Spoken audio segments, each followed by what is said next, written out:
যে অলি মানে না, আপনারা কাছে আপিল করি আমি, যে অলি মানে না কোরআন শরীফ মানে নি, কোরআন শরীফও নাইনি অলি হকলের কথা। আসাবে কফর ব্যাপার যেটা কোরআন শরীফ সূরা কাহফ বিস্তারিত আলোচনা হয়েছে।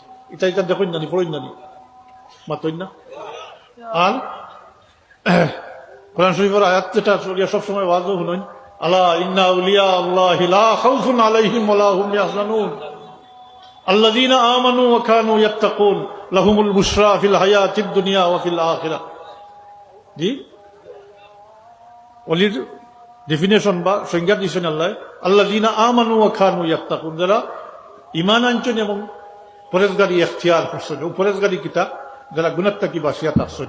আর গুনাহ থেকে বাঁচিয়া থাকলে আল্লাহর দয়া শামিল হয়ে যায়, রহমত শামিল হয়ে যায়। তখন এই ব্যক্তির দ্বারা এবাদত বন্দেগী, এই ব্যক্তি এবাদত বন্দেগী ফরইন, এবাদত বন্দেগী আল্লাহ বরকত দেন আর মজা লাগাইয়া দিলে। আল্লাহর মহব্বত হাসিলে করিলে এই পর্যায়ে ফসি যায়। তখন আল্লাহ তাবারাকা ওয়া তাআলা খুদ তার এই বন্দারে মহব্বত করে।